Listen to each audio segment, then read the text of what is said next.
Option ட்ரேடிங்ல எல்லாரும் முக்கியமா Greeks பார்க்கணும்னு சொல்றாங்க. அது ஏன் பார்க்க சொல்றாங்க அப்படின்றது தான் இந்த வீடியோல நம்ம பார்க்க போறோம்.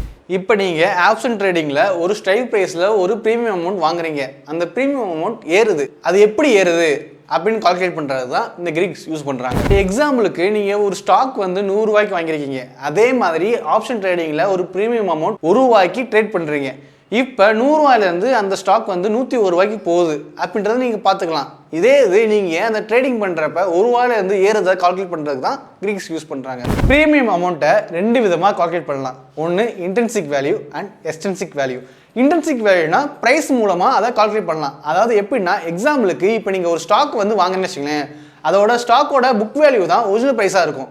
அதே மாதிரி தான் நீங்கள் ஆப்ஷனில் ட்ரேட் பண்ணுறப்ப அந்த கான்ட்ராக்டோட ஒரிஜினல் ப்ரைஸை சொல்கிறதுக்கு தான் இன்ட்ரின்சிக் வேல்யூன்னு சொல்லுவாங்க. அடுத்து எக்ஸ்ட்ரின்சிக் வேல்யூ. எக்ஸ்ட்ரின்சிக் வேல்யூவில் 2 விதமாக இருக்குது. ஒன்று time to expiry and volatility. இது 2 வச்சு கால்குலேட் பண்ணுவாங்க. எக்ஸ்பிரி டேனா அந்த கான்ட்ராக்ட் வந்து எக்ஸ்பிரி ஆக ஆக அதோட ப்ரீமியம் அமௌண்ட்டுமே குறைஞ்சிட்டே வரும். அதை எப்படி கால்குலேட் பண்ணுறதுன்னு.